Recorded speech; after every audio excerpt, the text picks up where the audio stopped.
amados, o buenas noches, pero es que con el sol así no se puede decir buenas noches, ¿verdad? Pueden descender mis hermanos de la alabanza a sus respectivos lugares. Bueno, no hay fecha que no se cumpla ni plazo que no se llegue, ¿verdad? Y este es el último, la última actividad del retiro, aunque mañana la iglesia que nos ha recibido va a estar en su servicio acá. ¿A qué hora? 9 a las 9 de la mañana, acá.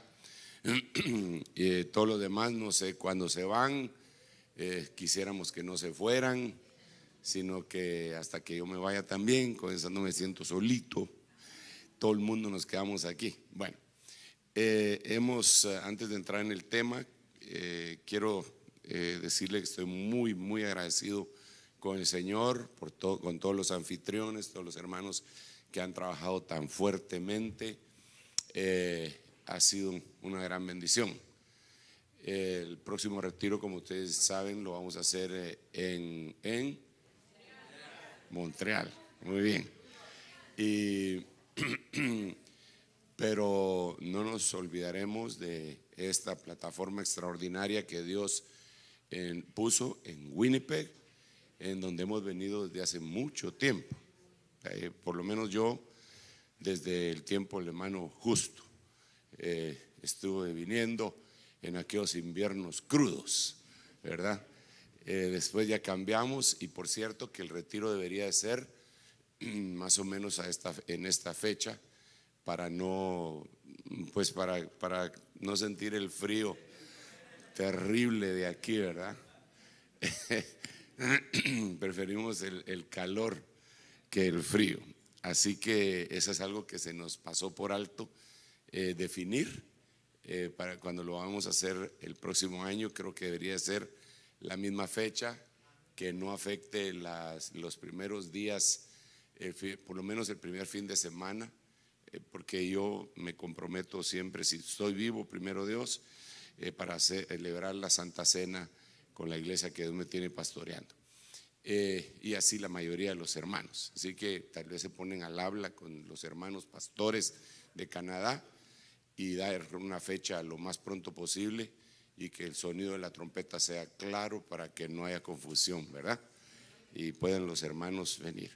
Ya después del trueno, decía mi abuela Jesús María, les digo eso porque me estaban diciendo, pero ustedes no hablaron de que podíamos ir a las cataratas del Niágara y todo. Bueno, eso fue, yo di tiempo para que pusieran ahí para que ofrecieran, pero parece que no lo hicieron. Hermano Brian, hermana Mónica, son una bendición, tremendísima bendición, tremendísima. Estamos agradecidos con el Señor y con ustedes, y desde luego con todos los hermanos que conforman este equipo ministerial. Muy bien, como no nos queremos poner dramáticos, y este no es un adiós sino hasta pronto, vamos a dejarlo hasta acá. Pero no quería que se me pasara eso. Al final quisiera que oráramos con todos los pastores por todos los que han servido, que se han esforzado tanto, y los queremos bendecir. Pero hoy vamos a participar de la Cena del Señor, y yo no me gusta ministrar la cena sin enseñar, aunque sea un par de cositas más acerca de la misma. Perdón que diga cositas, ¿verdad? Me refiero a que es tan inmenso el rema de Dios, es tan grande el conocimiento de Dios, que uno se queda pequeño delante de lo que el Señor nos ha querido enseñar. Yo tengo aproximadamente no sé cuántos años de estar ministrando la cena del Señor y después entregarla. Creo que ese es la forma como a mí Dios me entregó esta situación. A ver, déjeme explicarle esto que acabo de decir. Inicialmente, cuando yo empecé a tomar la Santa Cena, a nosotros nos daban la Santa Cena y después nos predicaban. Entonces Llegaba la gente, se sentaban, se recogía la ofrenda, después de toda la liturgia que ya dijimos de liturgos, ¿verdad? Y se ministraba la Santa Cena, ya nos sentábamos, oíamos la palabra y tal vez no tenía ninguna relación con la Santa Cena. Así era en aquel tiempo. También las ofrendas así eran. Nunca se ministraban las ofrendas, no se daba una explicación de una ofrenda. Pero como los tiempos cambian y las necesidades también, entonces cuando el Señor me llamó al apostolado, me hizo ver que teníamos que explicar las ofrendas. ¿Para qué? Para que no se convirtieran en lo que la han convertido los medios de comunicación masiva evangélicos, en una especie de negocio. Entonces la explicamos, pero la Santa Cena también la tuvimos que explicar por varias causas. En primer lugar, revelación. Tú eres, a ver, esto que voy a decir, recíbamelo con oídos circuncidados, porque es un ejemplo, ¿verdad? Tú eres lo que comes, ¿verdad? Por eso le digo, recíbamelo de una buena forma, ¿verdad? No, hermano Sergio, porque yo como pollo y no tengo alas. No me refiero a eso, ¿verdad? No estoy hablando de eso. Tú eres lo que comes.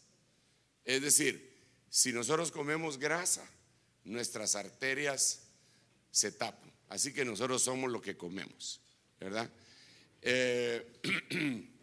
Ahora, con la manipulación genética que hay, aunque hay algunos que la defienden en cuanto a la comida,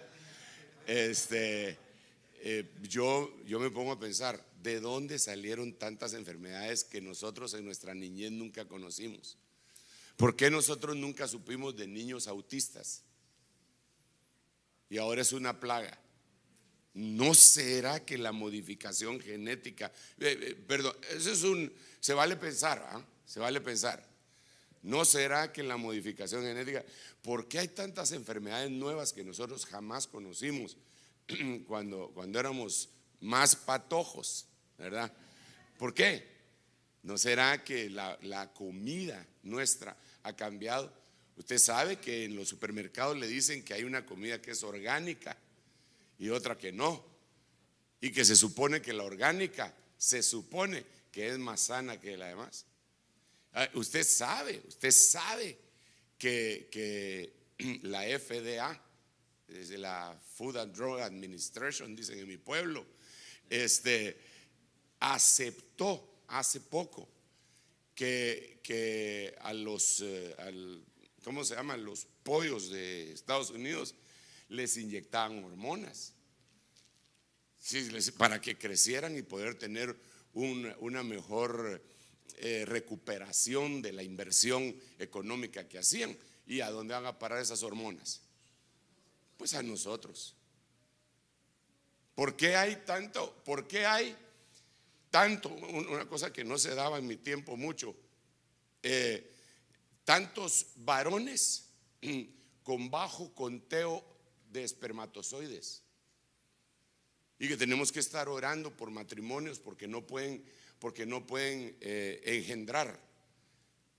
Hermanos, y en mi tiempo hasta los inconversos oraban para no engendrar, porque solo le apachaban el ojo a la señora y ¡pau!, caía embarazada. Entonces, ¿no será que hay una modificación de nuestra, incluso de nuestra salud, que proviene de lo que comemos? Sin lugar a dudas que así es. Y entre paréntesis, esto es bien importante también que lo digamos. ¿Cómo nos vamos a salvar de eso? ¿Cómo nos vamos a salvar de eso? Mire, yo respeto muchísimo a la mayoría de los ministros que me han antecedido, pero hay uno que, bueno, mi apóstol está así en el primer lugar de respeto que yo le tenía, ¿verdad? Y le sigo teniendo, a pesar de que ya se fue a la tierra. Pero hay otro que mis respetos, hermano. siempre lo respeté, aunque no siempre estuve de acuerdo con él. Este otro se llamaba Gille Ávila. Mis respetos para ese siervo. Pero ¿qué fue lo que pasó con él? En algún momento él empezó a hacer pan. Él empezó a hacer pan precisamente por esto que estoy diciendo. De alguna manera con materia prima orgánica.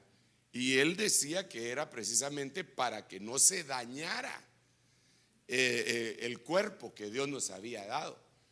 Entonces, pero eso es imposible, hermano. Perdónenme, pero es imposible con todo el avance que hay. ¿Cómo vamos a saber que la semilla que hoy le dimos no está genéticamente modificada? ¿Ah? El costal, el morral ese que traía el hermano, ¿cómo vamos a saber ¿cómo vamos a saber que no está modificada? Pero al final de cuentas la terminamos consumiendo. Y es que así es, porque yo no soy experto en eso, y el hermano Oscar sí lo es, pero él nos podría tal vez ilustrar un poco más al respecto de lo que le estoy tratando de decir. Digamos, para cambiar de combustible, el maíz prácticamente dejó de ser alimento para convertirlo en combustible, y ahí lo tuvieron que modificar genéticamente, porque no podían de ninguna manera utilizar o qué importaba si lo iban a poner como combustible de vehículos en vez de combustible humano, ¿verdad? Entonces todo eso, ¿qué pasó? Hay problema. Mira, papadito, no tengas pena, déjalo, porque los hermanos se te quedan viendo a vos y no a mí. Déjalo. Si no se puede, no se puede. Y si no, o al menos que los hermanos prometan que me van a poner atención. ¿Me van a poner atención? Va, hermano, dale pues. Dale. Si es que ustedes miren qué hacen. Entonces lo que les estoy tratando de trasladar es: nosotros somos lo que comemos. Ahí está, ahí déjalo. No, si es que cuando yo sea grande voy a ser como vos. Ahí está, perfecto. Vamos a ver si solo permítanme un segundito. A ver.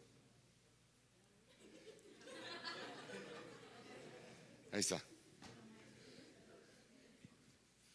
No tengo nada que ocultar, por eso les enseño. No hay nada que ocultar. Ok. ¿Por qué razón? Porque aquí hasta en internet salió a hacer. Todos saben mi clave ya, ¿verdad? Ok. ¿Por qué razón ahora hay enfermedades que jamás hubo? ¿Por qué Alzheimer tan cabalgando tan fuerte? ¿No será la alimentación? Yo digo que hacer la alimentación. Entonces, vuelvo otra vez a la carga. Entonces, hermano y Ávila, un gran hombre de Dios, quiso hacer alimento orgánico y lo empezó a promover en su canal de televisión. ¿Cómo es que se llamaba ese canal? La Cadena del Milagro. Gracias, Fer. Empezó a promoverlo y todo, y le hacían pedidos, no como él hubiera querido, ¿verdad? Pero entonces, y empecé a oír yo a otros hermanos que empezaron a señalar: esa comida es aquí, esa comida no hay que comerla. Entonces yo llegué a la conclusión: la Biblia tiene la razón. ¿Quiere que le diga? Comer es un milagro. Comer y no enfermarse es un milagro. ¿No me lo cree? Dice la Biblia que van a beber cosa mortífera y no les hará daño. Ahí no está hablando solamente que le van a echar cianuro a su comida para envenenarlo, o que le van a poner un hechizo para ver si se queda endemoniado. No, ahí está hablando de esto que estamos platicando, porque en el final del tiempo todo va a estar contaminado. Por lo menos a mí el Señor me habló del sueño de Faraón, y me dijo que se iba a contaminar toda la comida, tanto lo que es producto animal y producto vegetal. Porque usted se recuerda, él tuvo 2 sueños y uno de ellos hablaba del producto animal, las vacas, y después era el producto vegetal. No me recuerdo cuál era el orden, creo que era primero el animal y después el vegetal, sí señor. Y todo empezó a contaminarse. Y por cierto, cuando a mí el Señor me habló de eso, salió publicado y un escándalo, el mal de las vacas locas. Que si usted se recordará del mal de las vacas locas, que lo aplacaron porque toda la gente, eso produjo enfermedades.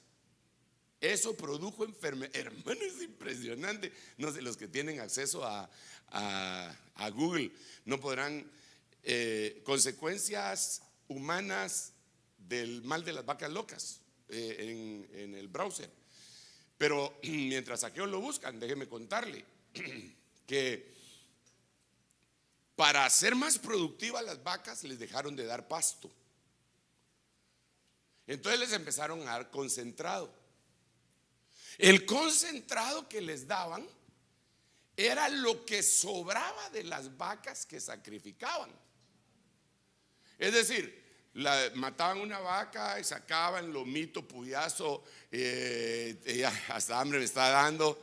Y entonces, después de eso, el cuero para hacer zapatos y chumpas y todo lo que sea. Y después lo que ya no le sacaban, lo que ya no lograban sacarle producto, lo molían y lo convertían en concentrado y se lo daban de comer a las vacas. Entonces eran vacas comiendo vacas. Y el sueño de Faraón es que unas vacas salían y se comían a las otras vacas. La enfermedad, hay una enfermedad que tiene un nombre que con Z, con K, Creutzfeldt-Jakob.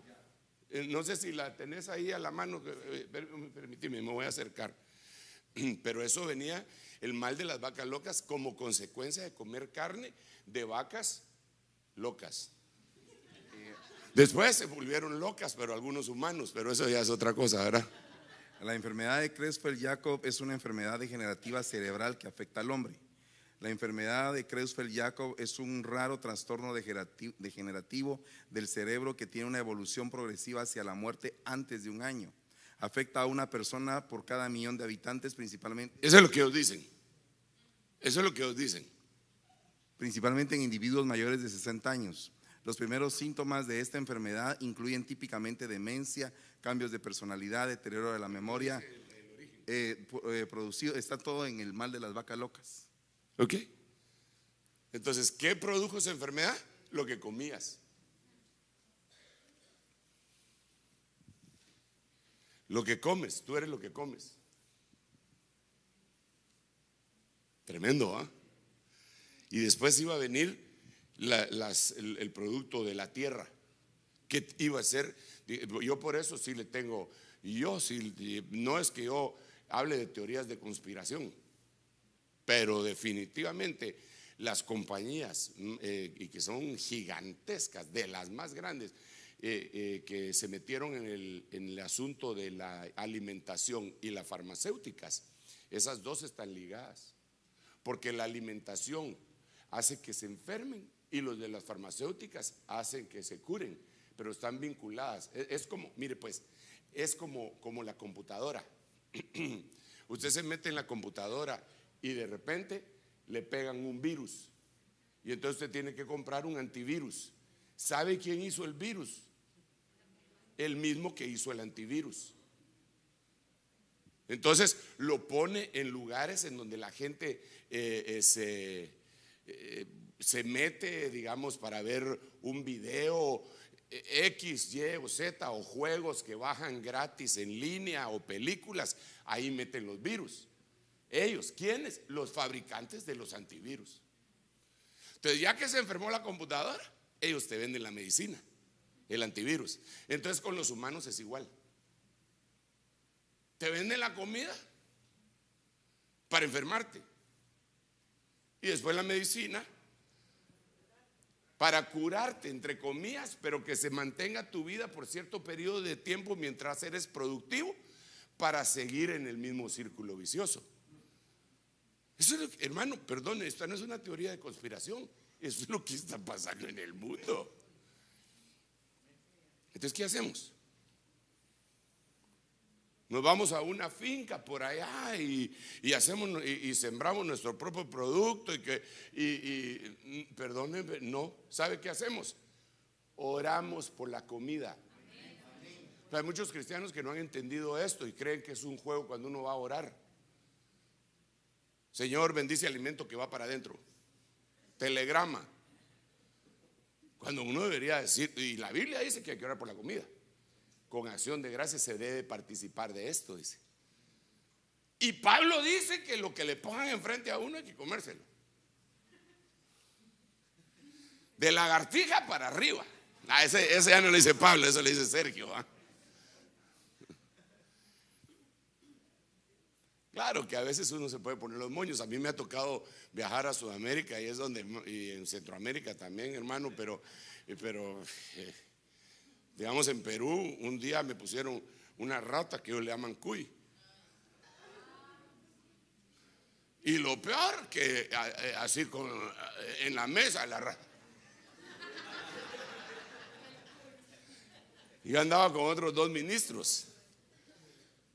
Y entonces les dije a uno de ellos, hermano, me cayó la unción del ayuno, le dije. Y me dijo, a mí también.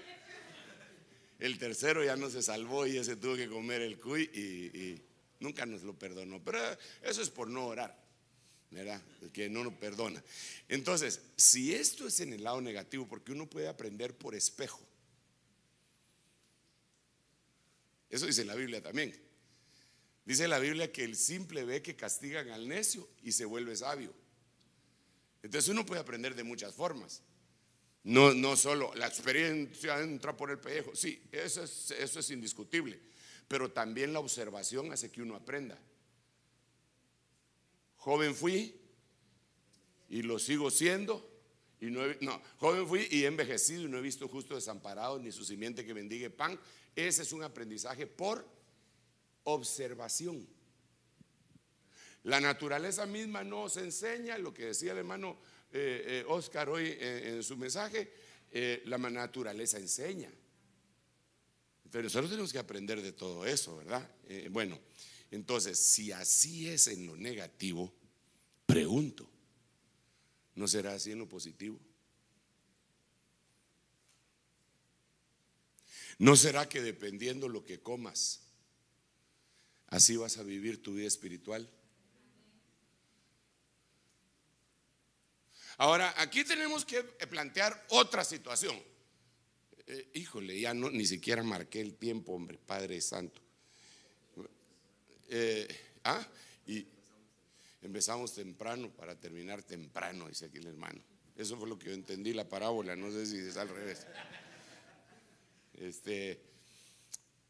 Aquí 22 minutos llevo hablando. No te lo puedo creer. Padre bendito. Sí, está bien. Hasta que a medianoche. Mire, pues aquí tenemos que analizar una cosa bien importante. Por favor, la creación en la que nosotros vivimos tiene 3 dimensiones.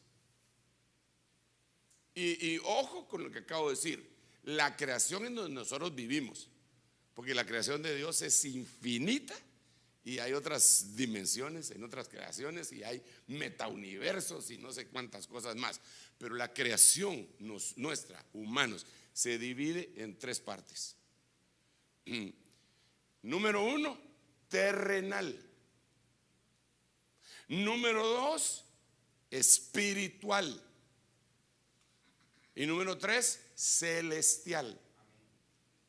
Eso siempre va a afectar. Las 3 cosas están vinculadas, así como está vinculado mi espíritu con mi alma y con mi cuerpo. Mi espíritu y mi alma están tan vinculados, tan amarrados, que lo único que puede distinguir la frontera entre el alma y el espíritu, según dice Hebreos, es la palabra de Dios, que es espada de dos filos, que penetra, y usted sabe todo lo demás que dice, y llega a distinguir entre la frontera, el espíritu y el alma. O sea que en algún momento uno no puede saber en dónde terminó el alma y empieza el espíritu, o dónde terminó el espíritu y empieza el alma, pero la palabra de Dios sí lo puede hacer. De la misma manera es el alma y el cuerpo, el alma y el cerebro. Entonces son tres facetas, siempre son tres facetas. Por ejemplo, usted va a ofrendar. ¿Cuántos ofrendan? Ustedes ofrendan algo material, terrenal, pero dependiendo la fe con la que ustedes ofrenden o la displicencia con lo que se haga, eso terrenal se vuelve espiritual. Hay gente que aparta su diezmo y lo da con todo su amor, hasta con lágrimas. Y si él está impresionado con eso y lo aparta con lágrimas. Y póngale que son una cantidad X de dólares, $100. Y lo entrega en el alfolí. La fe y la disposición de él convirtieron lo terrenal en algo espiritual.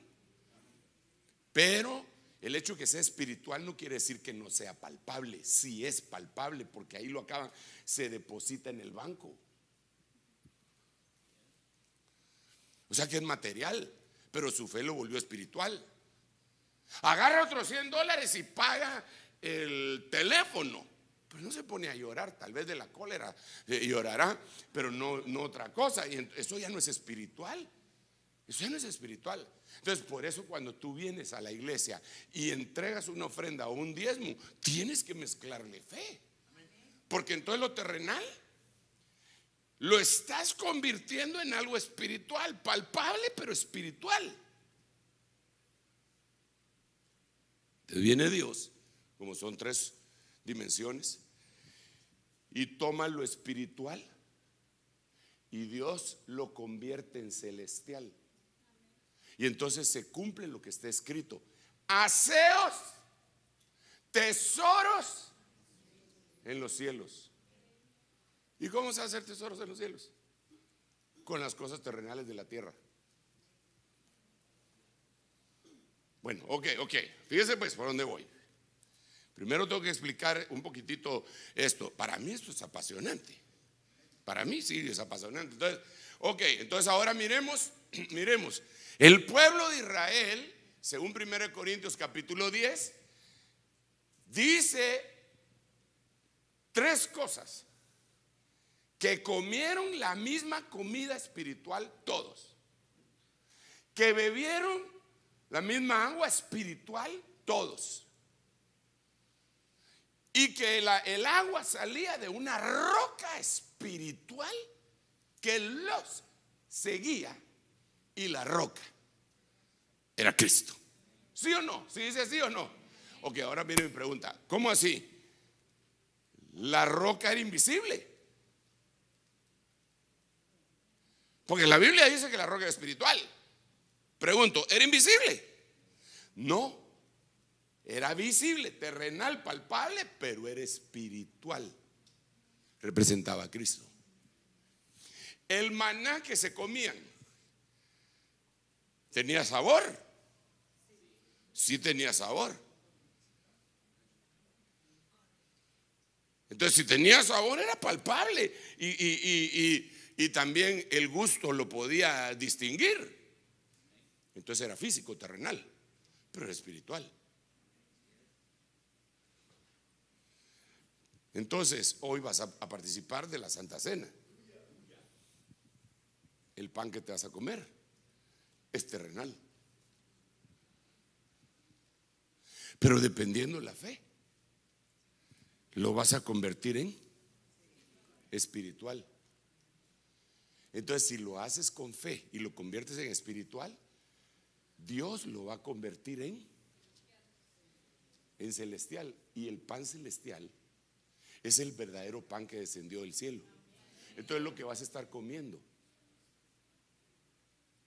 es a Jesús. O sea que se puede transformar. Tú lo transformas en espiritual y Dios lo transforma en Jesús, en su ADN. Entonces lo que comas, como lo comas, se puede convertir en algo extraordinario. Entonces la genética tuya empieza a ser desalojada.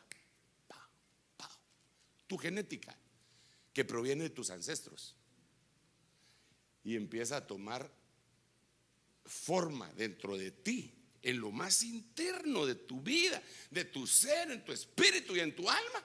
Empieza a tomar posesión, si me permites utilizar esa palabra, el ADN de Dios, del cuerpo que Dios le dio a Cristo, pues. Porque Dios no es creado, así que por lo tanto no tiene ácido desoxirribonucleico, no tiene ADN. Dios es Dios. Pero ya cuando Él empezó la creación tuvo que dar ADN, y cuando me preparaste cuerpo tuvo que haber dado ADN. Ese ADN que le dieron a Jesús, yo lo necesito. Entonces Jesús viene y dice: ok, si tú lo necesitas, cómeme. Porque el que come mi carne y bebe mi sangre tiene vida eterna, y yo lo resucitaré en el día postrero.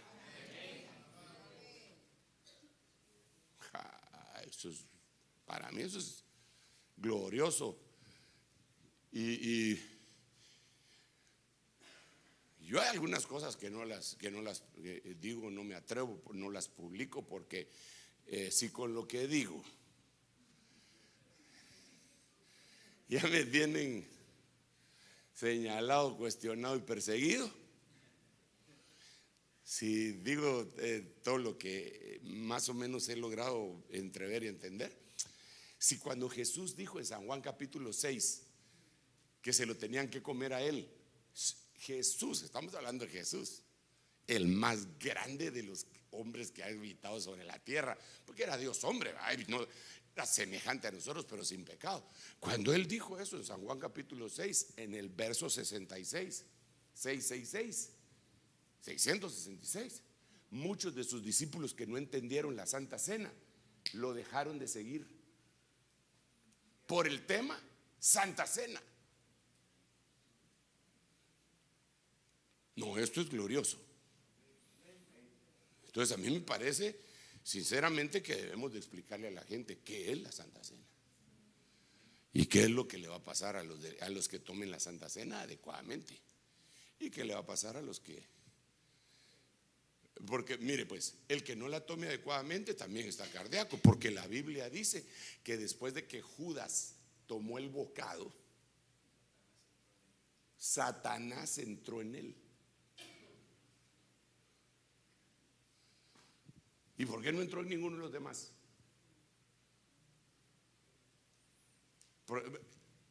En otras palabras, Judas no estaba endemoniado hasta que tomó la Santa Cena. Bueno, no fue la Santa Cena que tomó, sino que él participó en la Pascua. Pero el bocado, allá en mi tierra le dicen bocado al que le dan a los chuchos, ahí, entonces y yo no me atrevo a comparar a Judas con los perritos, tan buena gente que son los perros. Juan, léetelo si lo tenés a la mano. Ahí tenés Mike. Enfríalo, Mike. Dice Juan 13:27, y después del bocado, Satanás entró en él. Entonces Jesús le dijo: lo que vas a hacer, hazlo pronto. Y entonces esto es bien complicado. Esto no se trata de que un muchachito está molestando en la Santa Cena y la mamá, para tranquilizarlo, le da un poco de vino para que se duerma. Cállate, sosegate, patojo. Le da un poco de vino y el patojito fondeado todo el resto de... No, no, no, no. Esto es algo sagrado. Ok. Entonces, en base a esto, yo le quiero contar una historia con aproximadamente, ¿qué número de meses estamos viviendo? Con 5 meses de anticipación, le quiero contar una historia.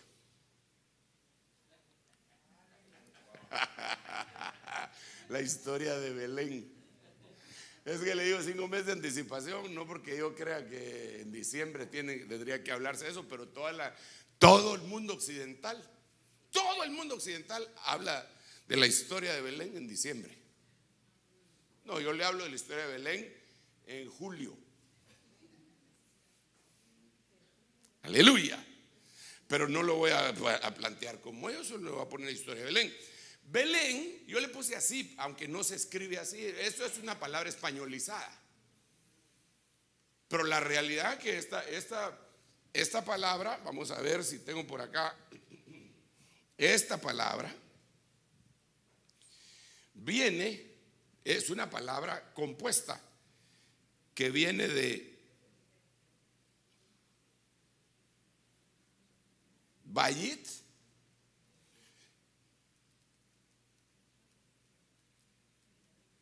Lehem. Bayit Lehem. Entonces se puede decir Bet Lehem para españolizarla un poco más. O lo mejor sería Belém con M al final. Esa es otra cosa que tampoco me quiero, pero no me quiero detener mucho ahí. Aquí le pusieron Belén, con acento en la E y N al final. No es con N al final, es con M. Todas las palabras hebreas que terminan con M representan plural. Por eso le digo, no me quiero meter ahí porque me voy por otro lado. Entonces, ¿qué quiere decir esto? Bayit quiere decir, vamos a ver, Bayit quiere decir casa. Lehem quiere decir pan. Casa del pan. Entonces hoy yo le quiero platicar a usted de la casa del pan.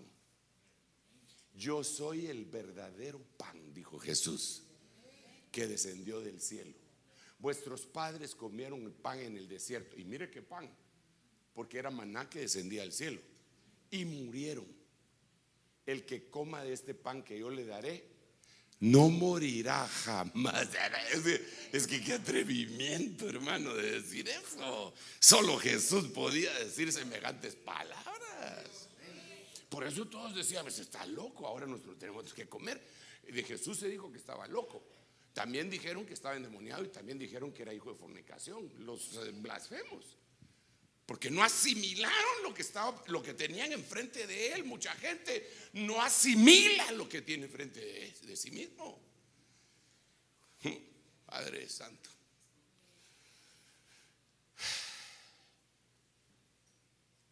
Benditos los que logran discernir qué es lo que les ponen enfrente. La viuda, con B pequeña, ¿verdad? Porque si es con B grande, la viuda. La viuda, al cual se le presentó Elías y le dijo, dame de beber, dame de comer a mí primero. Ella discernió y se dio cuenta que a ella le estaban dando la oportunidad de vida en el hombre que tenía enfrente. Jesús se presentó hace 2000 años y era una oportunidad de vida para los que estaban ahí, y la recibieron algunos y otros la rechazaron. El que la rechazó se fundió para siempre. Benditos nosotros,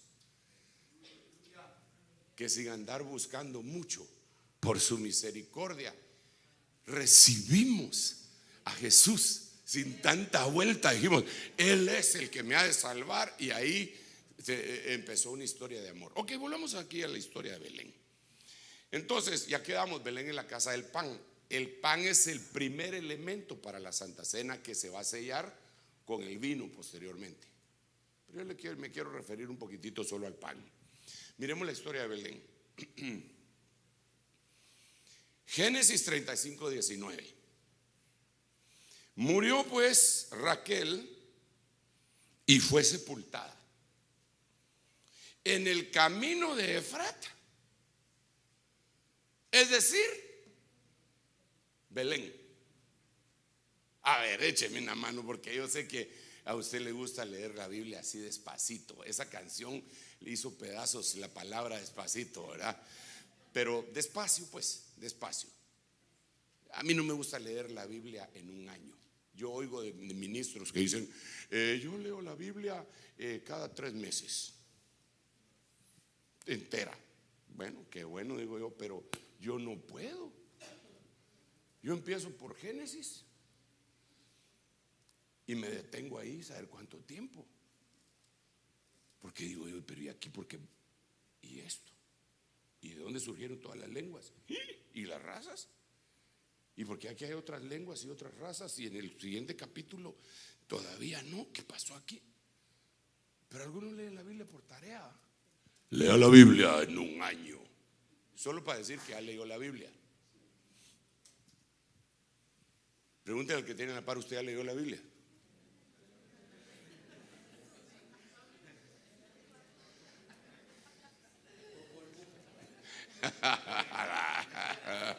De nada.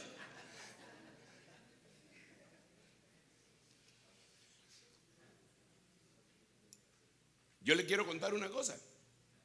Yo leí la Biblia completita sin ser cristiano para contradecirle a mi familia. Me la leí toda para contradecirles. ¿Qué provecho le iba a sacar? Entonces a este versículo, miremoslo despacio. ¿O tiene prisa? Va, entonces espérame pues. Yo quiero subrayar algunas cosas que me llaman la atención. Yo sé que usted le va a llamar otras. Murió Raquel, Efrata y Belén. No sé si a usted le llama la atención otra cosa y me lo quiera decir, pero permítame. La Santa Cena siempre nos va a hablar de muerte y de resurrección. Por eso, murió es importante. 2 ordenanzas hay para la iglesia: bautismo en agua y Santa Cena. En el antiguo pacto habían 613 ordenanzas. Mire, le voy a decir qué tan difícil era esto. ¿Alguno de ustedes fue católico? ¿Sí? Va. ¿Usted que fue católico se recuerda de los 10 mandamientos que le enseñaron? ¿Me los podría decir?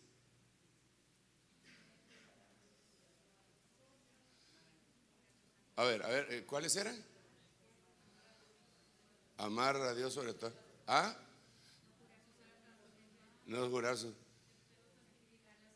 santificar las fiestas. Pues no sé dónde sacaron eso, santificar las fiestas. ¿Cuáles fiestas? Ah, pero está bueno, sigamos. ¿Cuál otra? Honrar padre y madre. No matar.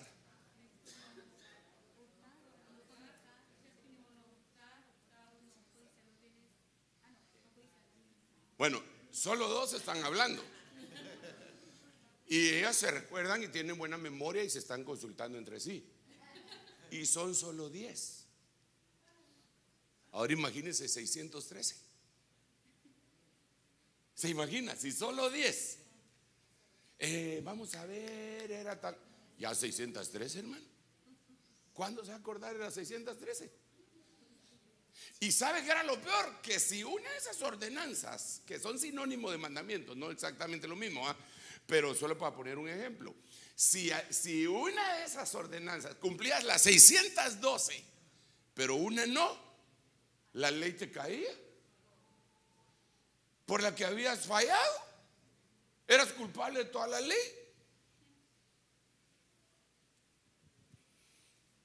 Entonces viene Dios y dice: no, estos mis muchachitos que me voy a conseguir, porque nos compró y nos hizo una nueva nación, un pueblo nuevo, un linaje real, un real sacerdocio, nación santa, etcétera. Se las voy a poner fácil para que no vayan a decir nada. Bautismo en agua y Santa Cena. ¿A quién se le puede olvidar eso, hermano? ¿A quién se le puede olvidar eso? ¿Y sabe qué más? Y las dos cosas van a significar lo mismo. O sea que al final de cuentas era solo una. ¿Qué era lo que va a significar? Bueno, bautismo en agua, te metes entre el agua y está significando muerte.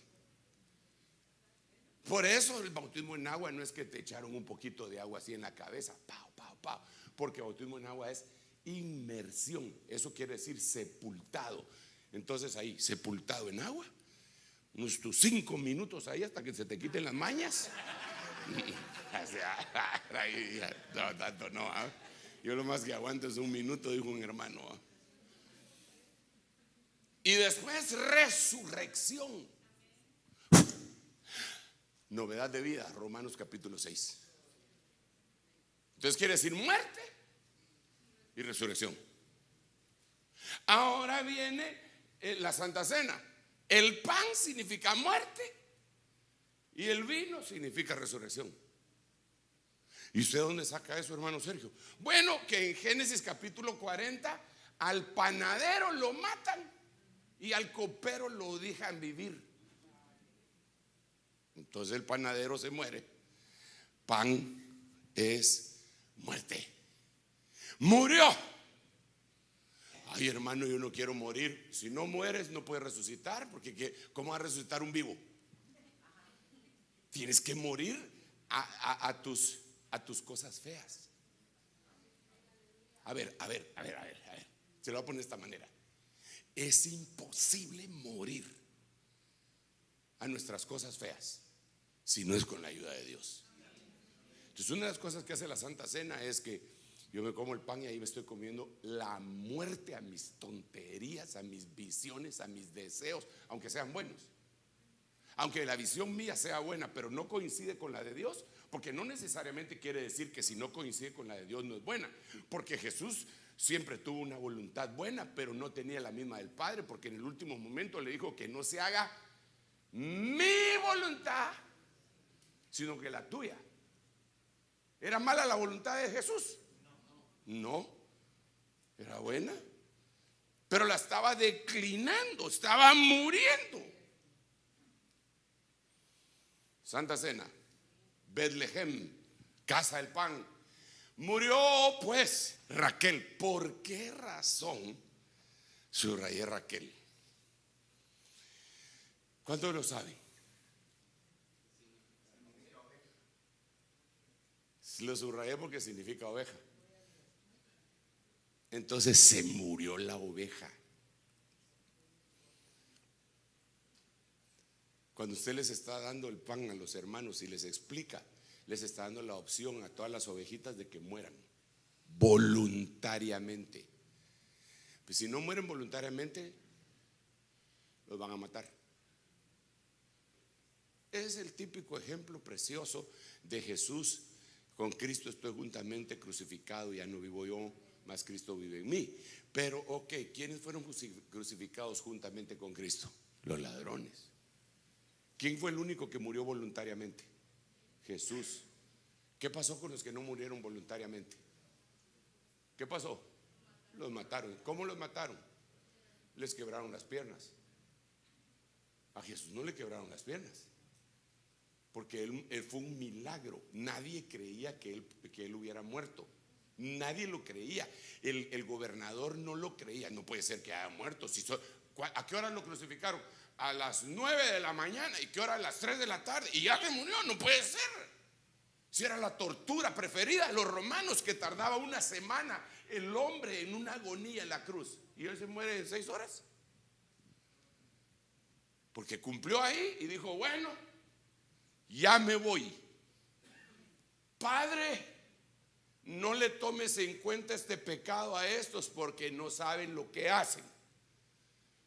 ni saben lo que yo voy a hacer, porque yo lo que voy a hacer es expiar el pecado de toda la humanidad. Así que por favor no se los tomes en cuenta. Y ¿sabes qué, Señor? Recibe mi espíritu. Y ahí voy. Y se salió, él se salió del cuerpo. Es un milagro. Se fue su espíritu y su alma, y el cuerpo quedó en la cruz. Eso no se podía hacer, eso no se puede hacer, eso, perdóneme, eso no se puede hacer a voluntad. Eso tiene que ser un milagro. Entonces la Santa Cena nos ayuda, porque eso es prototipo, claro. Esta es una analogía, por el amor de Dios.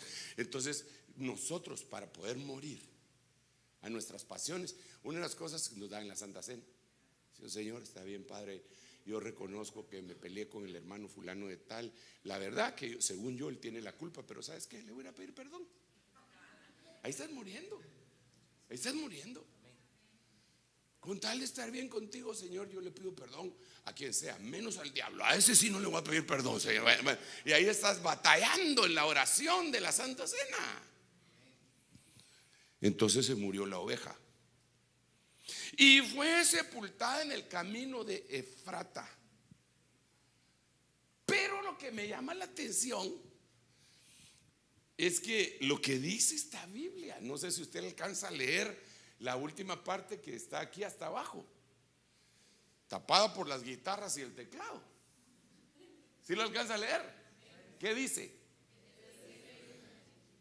Como quien dice, Efrata es igual a Belén. Entonces, cuando averiguas qué quiere decir Efrata, quiere decir fructificación. Y lo que hemos estado hablando es de la siembra, cosecha, buena tierra, buena semilla, quitar la esterilidad en la tierra, fructificar al 100%, no al 30%, porque entonces ya entendimos que queda el otro 70% para conquistar. Si estás dando 30% para Dios, el otro 70% ¿para quién lo estás dando?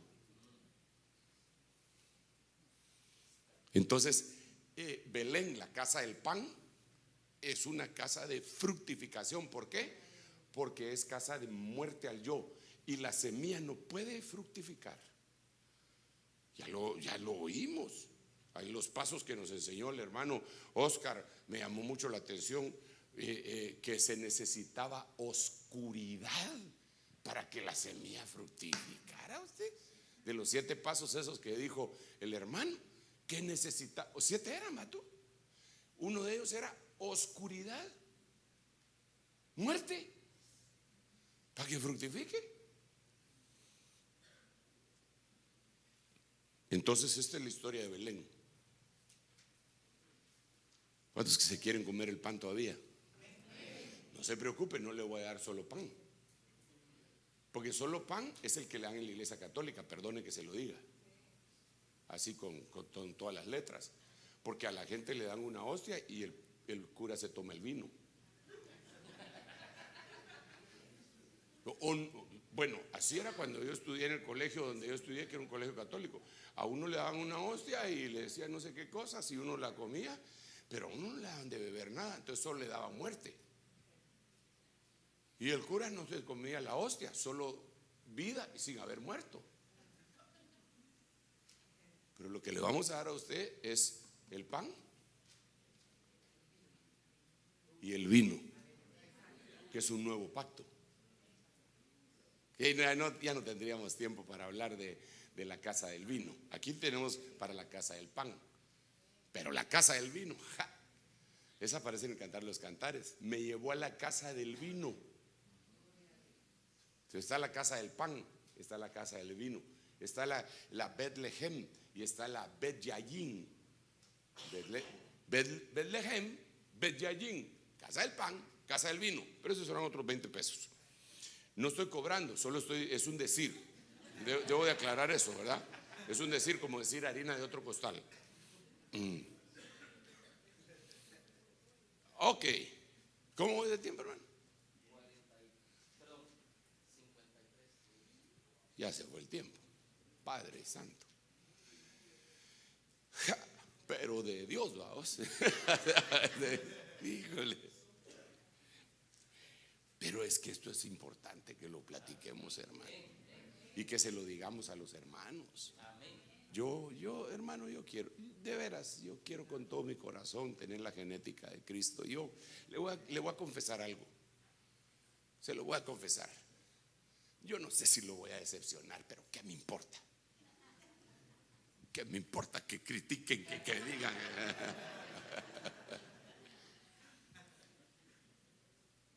Yo ya no quiero ser igual.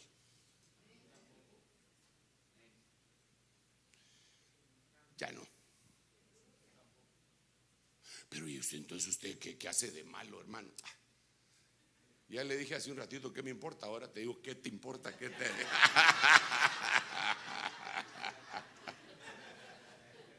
No, pero yo ya no quiero ser igual. De veras, yo quiero cambiar. De veras.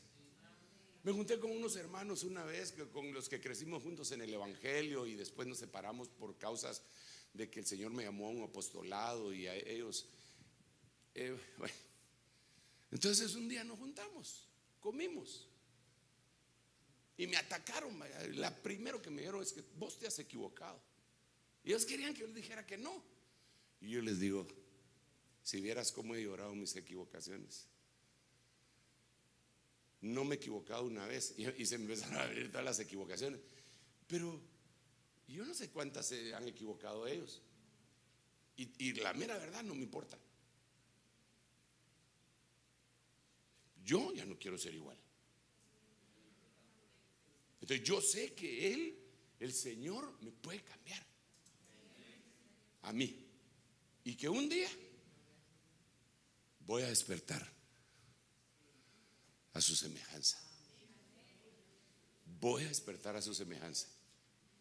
Por eso ese himno que dice: satisfecho estaré cuando despierte de ver. Pero me gusta, ya les dije cómo, ¿ah? ¿Ah? Ya lo tienen con ritmo. ¿Dónde está? You got it. Show me. No, hermanos, yo hasta inglés estoy aprendiendo aquí con el pan y el vino.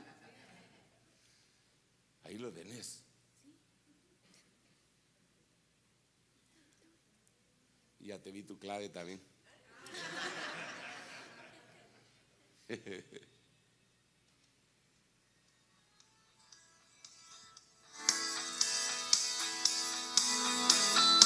No está muy despacio.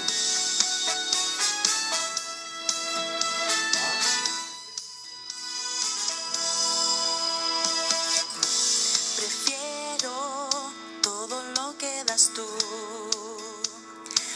Una sola cosa he pedido al Señor y esta buscaré. Estaban rápido, ¿ah? Mi vida eres tú, Jesús,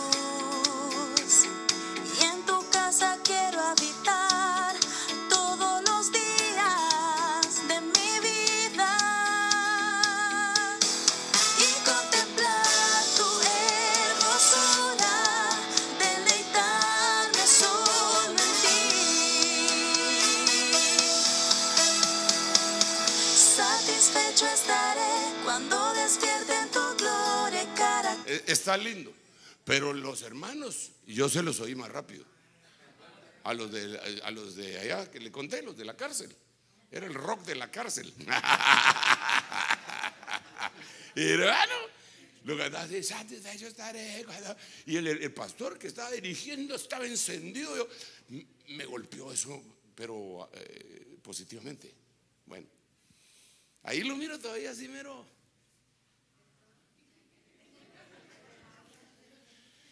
Pues está bien. Algún día seré colocho, dijo el whisky. ¿Cuántos conocen el whisky? Dan de la mano los que no conocen el whisky. Chayote es en México, pero la hermana es de Colombia. ¿Saber cómo se llamará ahí, va? Bueno, no, chayote es en México. ¿Cuántos son de México? ¿Hay alguien de México aquí? Sí. Chayote. Ok, bueno, sigamos pues. Algún día seré chino, dijo el chayote. Traducción al mexicano.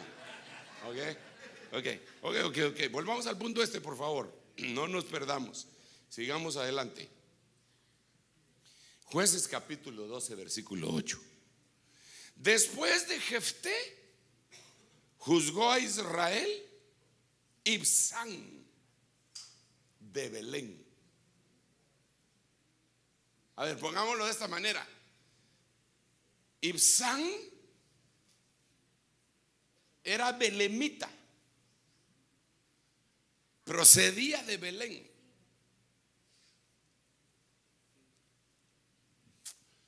Ay, Dios mío. Mire, pues cómo tratar de expresar esto. Yo oigo todo lo que hacen algunos crímenes violentos que cometen en los Estados Unidos, que son los más publicitados, ¿verdad? Y cada vez que hay un atentado, cada vez que hay una cosa, yo digo, ay, Padre, que no, por favor, que no vaya a ser un hispano, Señor, porque a todos nos van a ver igual, hombre, que no sea un hispano, Señor. Y cuando agarran al tipo es de otra raza, ay, gloria a Dios, digo, no era muy hispano. Y después, ya cuando le acercan la lupa y cometen otro crimen a alguien, Señor, que no vaya a ser hispano. Y entonces resulta que era hispano. Señor, que no vaya a ser guatemalteco, por favor, Señor. Hoy acaba de aparecer una mujer que mató a sus hijos y no sé a quién más, y toda loca en el tribunal. ¿No la vio? Y es de Guatemala, la infeliz. Dije yo, pero ¿por qué? Hubiera sido de El Salvador o de México. No. Estoy bromeando. ¿Por qué razón? Porque su procedencia. ¿De dónde es usted? De tal país. Ok. Digamos, en los Estados Unidos se tiene prototipo de las razas. ¿Sí o no? Si es procedente de la India, se sabe que generalmente son universitarios. Los que vienen de la India a Estados Unidos vienen a estudiar y son bien. Entonces es como que fuera un prototipo, ¿verdad? Que dice, los de tal raza son inteligentes. Si habla de los chinos, sobre todo en Nueva York, manejan como el demonio. Cuidado, ahí va un chino, dice. Entonces se vuelven como un ícono. Por favor, no quiero que usted vaya a decir el hermano es racista. Solo estoy poniendo un ejemplo.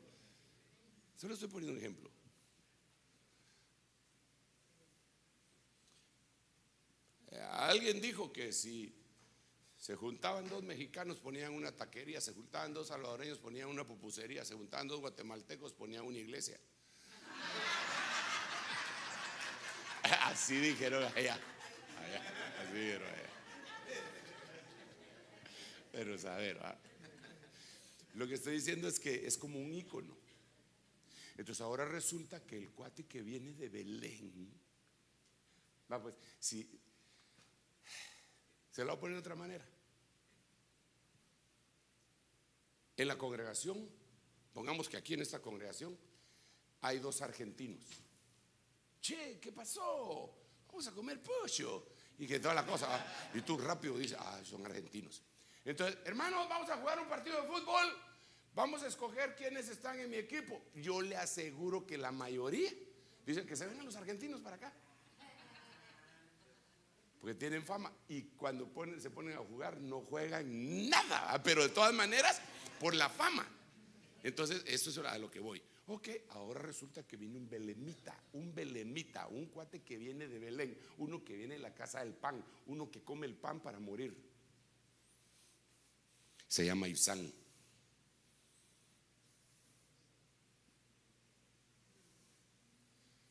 ¿qué procede de Belén? ¿De Nazaret podrá salir algo bueno? Le dijeron. Entonces, ¿de Belén qué va a salir? Entonces, Ibsán. ¿Quién va a salir de Belén? Ibsán. Quiere decir su blancura.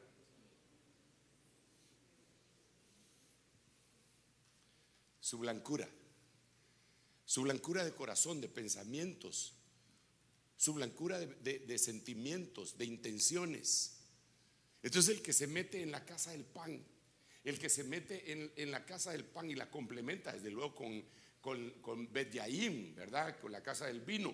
Al final de cuentas, hay blancura. Emblanquecen sus vestiduras.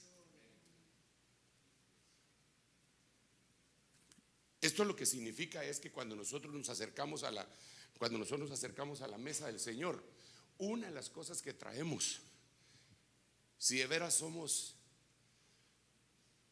cristianos, es ponernos a cuentas con el Señor.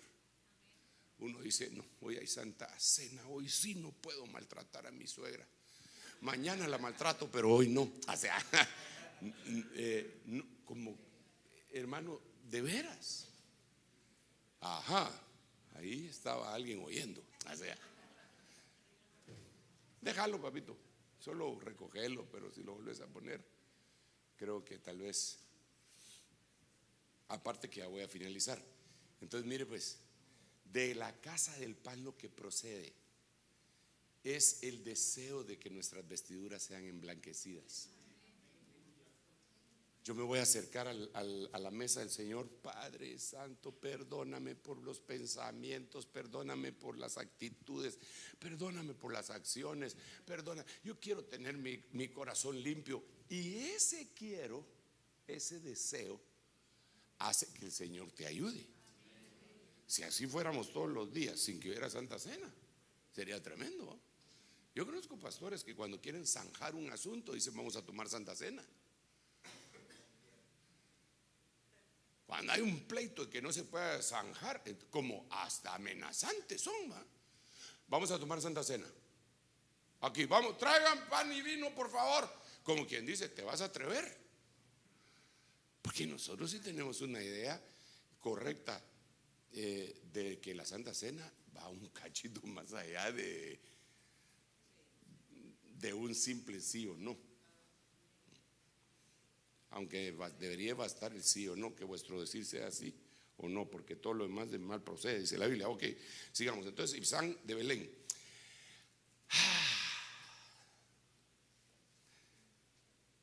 ¿Cómo voy tú? Hoy sí me pasé. Bueno, ya quiero que todos entiendan que mi tiempo de predicación de este tema aquí en Canadá para la Santa Cena ya se terminó. Para que todos sepan que en cualquier momento se termina el partido.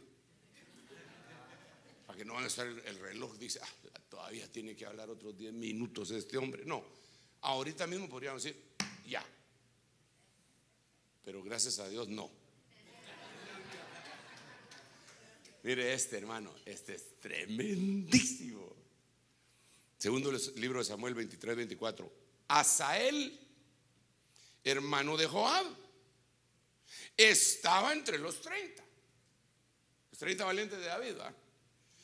También el Anán, hay una versión Kadosh que dice el Chanán, y hay otra que dice el Hanán.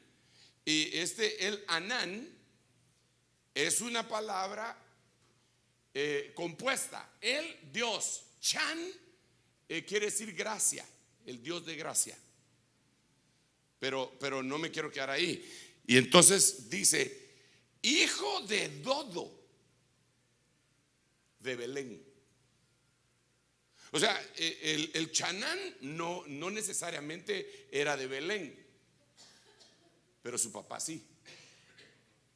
A ver, se lo voy a poner de esta manera. Mi padre, que ya le dije que le gustaba que le dijeran chonito, las patadas bonitas, mi padre nació en el Progreso, Guastatoya. Pero yo no. Yo nací en la ribera del Araujo Vibrador. Soy hermano de la espuma. No. Yo nací en la capital de Guatemala. Mi padre nació en el Progreso Guastatoya. Entonces, no porque yo haya nacido en Guatemala, su lugar de nacimiento era de Guatemala también. Es el mismo ejemplo acá. El Chanán, no sé dónde nació, probablemente también era de Belén. Pero el que sí dice la Biblia que nació en Belén, que era belemita, era Dodo. Qué nombrecito, ¿verdad? Por si quiere poner nombres a sus hijos, ya sabe. Dodo de Belén. A veces uno le pone nombres a los muchachos, hermano, y se pasea en ellos, ¿verdad? Allá en Honduras me encontré con una persona que se llamaba Usmail y nunca entendí por qué hasta que dice que él vino a Estados Unidos y vio el correo que decía US Mail. Entonces, cuando tuvo un hijo le puso Usmail.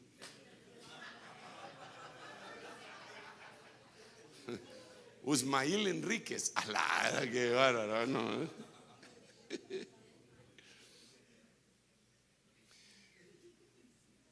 Dodo. Perdonen, hermanos, que es que les tengo confianza, por eso es que me pongo así, hombre. Dodo quiere decir su amado de él, de Dios. Eso quiere decir Dodo. Ahí ya se le va la risa a uno, ¿ah?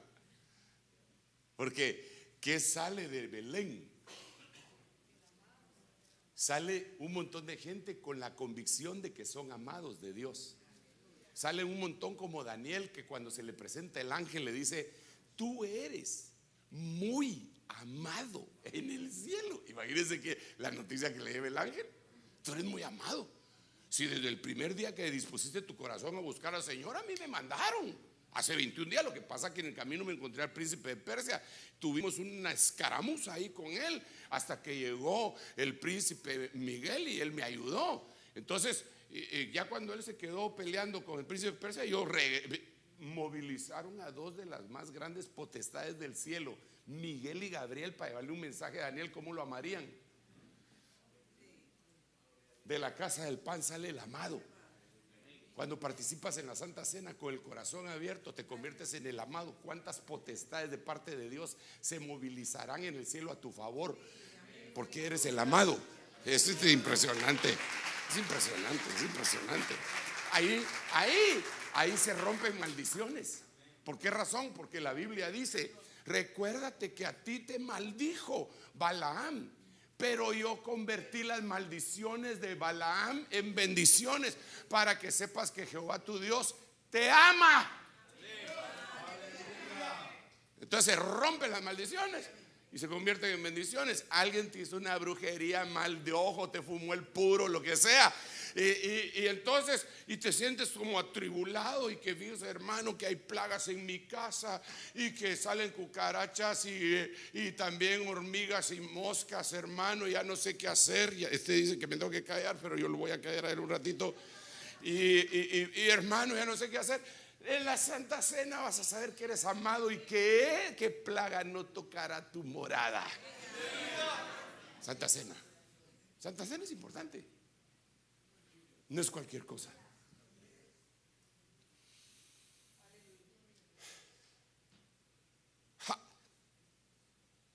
Es algo extraordinario. El que no lo entiende, hermano, se pierde una gran bendición. Yo creo que más o menos logramos entender con toda la congregación. Cada mes ministramos entre 17 y 18 mil santas cenas, porque los hermanos están conscientes. Entonces dicen: no, yo tengo que ir. Y aún así hay unos bandidos que no van. Pero ¿qué les pasa? Digo yo, pues. Y como ellos dirán: va, entre tanta gente no se va a dar cuenta. Y cabal ese día yo no me doy cuenta, pero los llamo.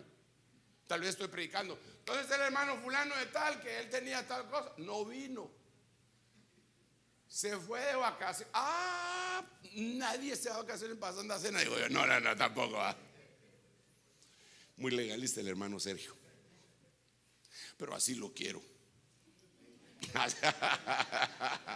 Pero mire pues, pero déjeme decirle otra cosa que sale de la convicción de la casa de pan. Mire, era uno de los 3 valientes que trajo agua a David. Dodo se llamaba. ¿Se recuerda? ¿Se recuerda que ay, quién me trajera del agua de Belén, del pozo de Belén que está allá junto a la puerta? Y ahí está el campamento de los filisteos, y dentro de ellos estaba este, y dijo, se hicieron señas entre todos y vámonos a traer el agua de David. Es la gente que le reconoce los deseos a Jesús. No le tienen que andar ordenando cosas. Usted haga tal otra, usted haga aquí, no. Ese entiende el deseo de Jesús, ese entiende el deseo de Dios y va en pos de él. Finalizo, aunque tengo un montón de versículos más aquí. Sí, tengo varios, pero por misericordia, tomando en cuenta que son ya también no es tan tarde.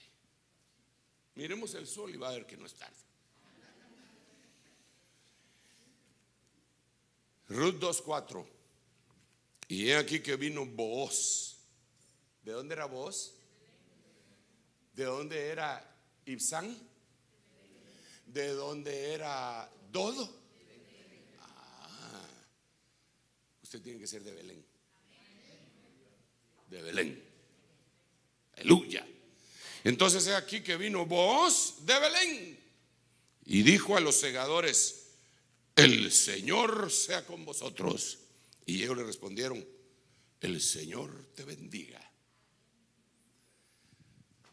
Un día un hermano de esos locos que hay puso en su Facebook: yo ya no voy a decirle a nadie el Señor te bendiga, no está en la Biblia. Y no ha leído Ruth 2:4, dije yo, porque aquí le dijeron el Señor te bendiga, pero yo ya no quiero, es un decir, es una costumbre.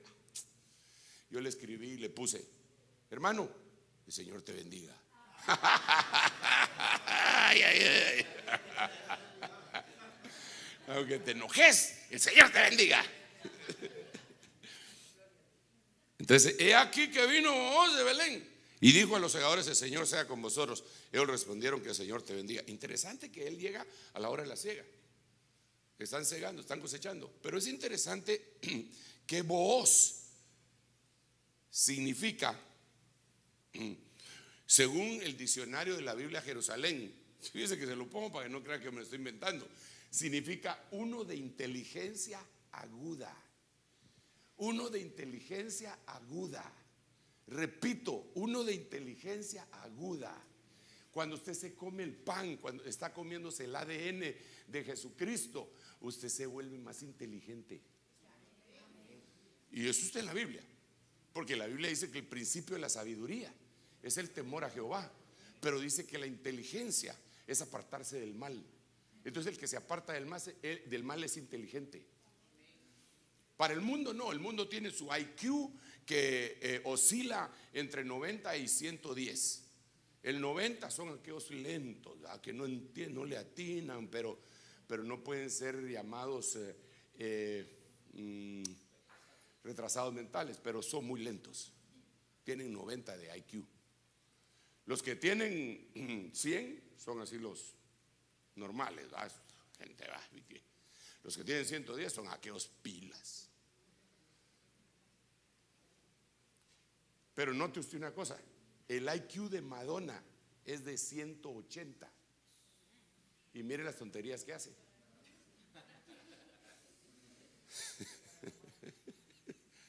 Así que hay un montón de gente ahorita que son PhD, que dice que quieren jugar a ser Dios. Dijo el necio en su corazón: no hay Dios. Entonces, este es otro tipo de inteligencia, pero que también abarca lo demás. Es un tipo de inteligencia que lo primero que hace es que te aparta del mal, te sitúa en el buen territorio y te ayuda a discernir. No te dejas ir con lo que dicen los columnistas, los periódicos, la NBC, la BBC, el Fox News ni CNN, sino que evalúas y dices: ¿y por qué tal cosa? Oye la noticia: ¿y por qué tal cosa? Y no se lo tontean. Pero toda la masa que se las lleva de inteligentes, se los tontean y los manejan los medios de comunicación masiva. El cuarto poder, le dicen. El cuarto poder es el mero poder. Manipulación de las mentes en todos los países. Espero que aquí no haya ningún periodista, pero si es periodista cristiano, creo que le va a ir bien. Pero va a tener que batallar contra la corriente del mundo. En Guatemala hay un personaje muy connotado, fue presidente de Guatemala y también ha sido alcalde como por no sé cuántos años, es don Álvaro Arzú. Y un día en el colegio que nosotros tenemos, que Dios nos dio, los muchachos tenían una plática de seminario, los que se van a salir del high school, del bachillerato. Y entonces invitaron a don Álvaro y me invitaron a mí. Don Álvaro les iba a dar una plática y yo les iba a dar otra. Entonces don Álvaro llegó temprano y me oyó. Y entonces yo empecé, no se me olvida porque yo empecé y les dije a los muchachos: bueno, muchachos, yo hoy no les vengo a hablar de cosas profundas, de escatología, no les vengo a hablar de eso. Quiero un evangelio práctico para darles un consejo, ya que van a salir a la universidad y a conseguir trabajo y toda la cuestión. Así que hoy yo no les vengo a hablar de quién es el anticristo ni nada. Y me interrumpe don Álvaro y me dice: el anticristo va a ser un periodista, me dice. Los odia. Me sacó la risa y le digo, don Álvaro, no sea así, le digo. Ay, no. Entonces, pero la realidad es que, como decía mi apóstol decía: en una guerra, el primer muerto es la verdad.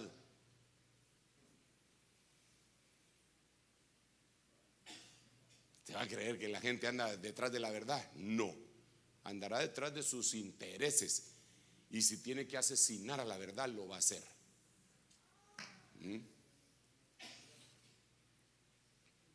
Por eso yo no estoy totalmente a favor de Trump, pero cuando lo empezaron a atacar tanto los medios de comunicación, para mí se me volvió sospechoso. ¿Por qué lo atacan tanto? No había empezado a gobernar y ya le estaban haciendo protestas. Sí, hay aquel gato encerrado. ¿Y por qué al otro nunca lo atacaron? ¿Por qué nunca le dijeron nada a doña Hillary, que dejó abandonada la embajada de, ¿cómo es que se llama ese lugar? De Gaza. No, Benghazi. ¿Por qué nunca dijeron nada de eso? Porque están en la misma agenda. LGTBI, volver al mundo homosexual y todas esas cuestiones. Este se opuso al aborto y a eso y se lo comieron. Todavía lo agarran y va de darle y se regocijan. Hoy la esposa de uno de los presidentes allá en el G20 cometió el gravísimo error de acercarse a la esposa de él antes y lo dejó con la mano así. A todos los medios va de darle.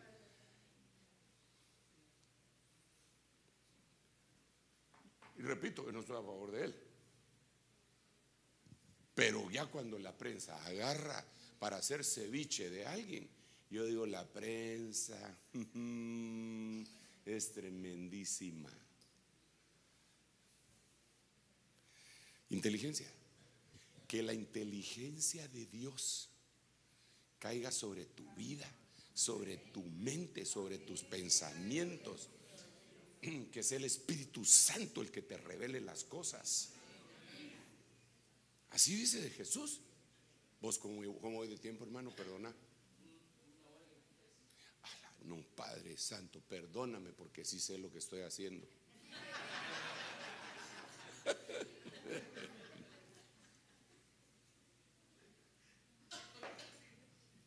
Ya finalizo aquí con vos. Mire pues, el diccionario Vila Y Escuaín quiere decir en él, y pone él, Dios, en Dios hay fortaleza. ¿Qué sale de Belén? Booz. ¿Qué sale de la casa del pan? La convicción de que la fortaleza y la inteligencia viene de Dios, la blancura viene de Dios. El amado, en la convicción de que soy amado, viene de Dios. Ok, habiendo dicho esto, yo quiero comer el pan. Y excúseme decir lo siguiente, y eso que no le he explicado lo que significa el vino, porque si le explico, Bet Yaín, ay hermano, es impresionante. Bet Yaín es impresionante, pero solo con esto que nos quedamos ya, para asimilarlo poco a poco. Entonces aquí los hermanos tienen pan que representa el cuerpo de Cristo, y acá tienen la copa, el jugo de la vid, que representa la sangre preciosa. Entonces quiero invitarlo a que se ponga de pie y ministrarle en el nombre de Jesús, ministrarle la Santa Cena en este retiro tan hermoso de Canadá, aquí en Winnipeg, que Dios nos ha permitido, en el nombre de Jesús. Los hermanos que han sido designados por el pastor hermano Brian para llevar del pan y del vino, les ruego que se aproximen y que de una vez empiecen a repartirlo, de una vez, tanto el pan como el vino. Y usted que está ahí, cuando ya tenga los dos elementos, siéntese. Eso nos va a dar a nosotros la pauta de que todos tienen ya, y de esa manera vamos a poder ministrarles. Gracias, hermano. Para mí es una gracias, hermano.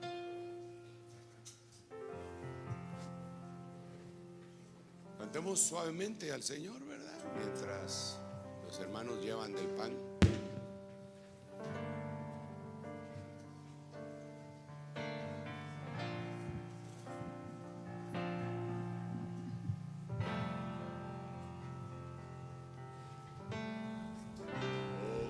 Digno es Él,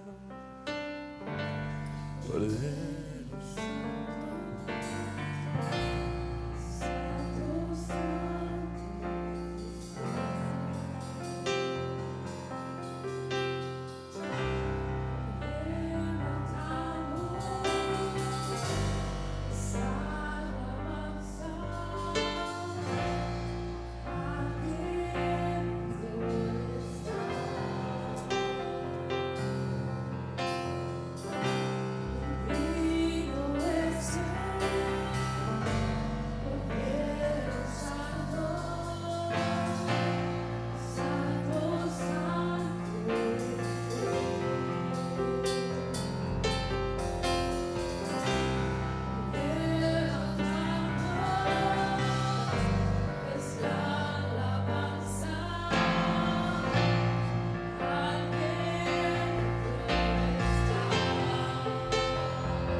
Todopoderoso, ¿quién fue, quién es y quién vendrá? La creación hoy canta y damos gloria a Él. Tú eres digno por siempre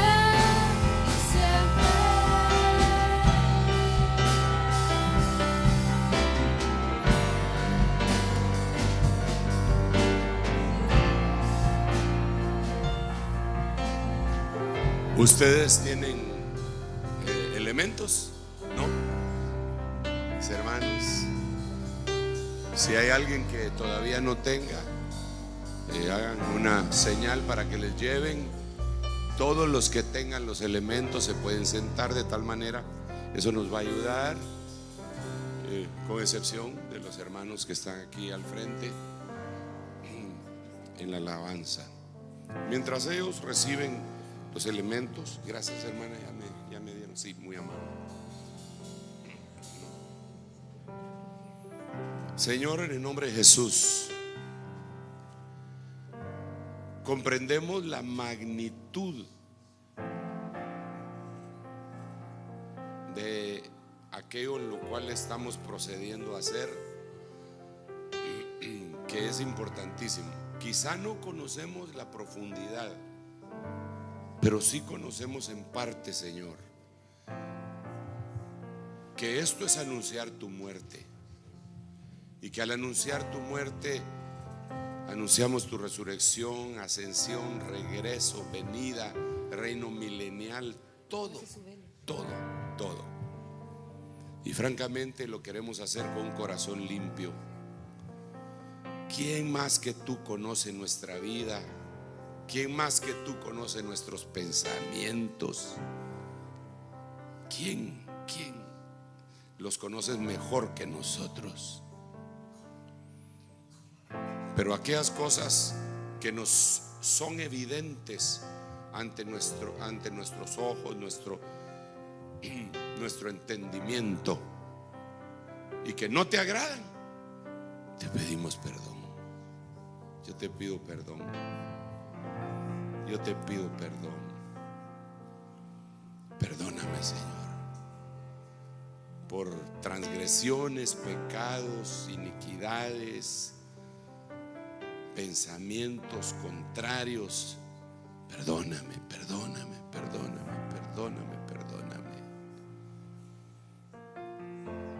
Y te ruego que me des la capacidad de perdonar también a los que me ofenden. Qué difícil es, Señor, si tú no le ayudas a uno, si tu Espíritu Santo no nos llena. Qué difícil poder perdonar. Pero queremos acercarnos con una higiene espiritual, Señor, pidiendo perdón y pidiendo perdonar. Sabemos que es la autoridad y potestad que tú nos has dado a nosotros, según lo describe tu Biblia, poder perdonar. Hoy te pedimos, Señor, también que estos elementos que los vamos a compartir, estos son alimentos espirituales, pan y vino, los consagramos delante de ti. Santifícalos y permite, Señor, que en la medida que tú hayas ido aumentando nuestra fe, lo que estemos comiendo sea genética tuya, y que nos parezcamos más a ti y menos a nosotros mismos y a nuestros ancestros, para que se cumpla que hemos sido rescatados de la vana manera de vivir que heredamos de nuestros padres. Comamos todos juntos en este momento, hermanos.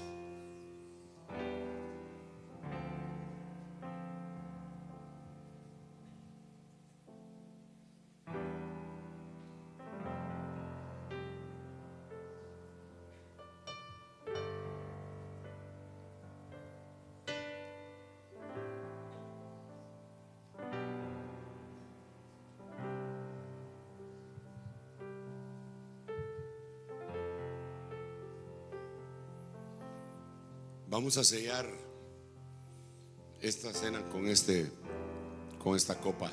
Pon tu copa en alto y dile gracias por la copa del nuevo pacto en tu sangre. En el nombre de Jesús, tomemos todos.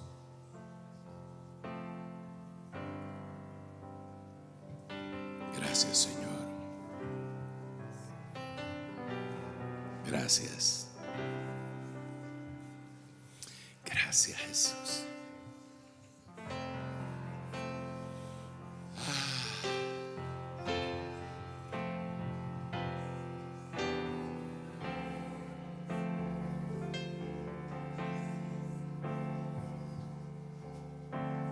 Impresionante Dios.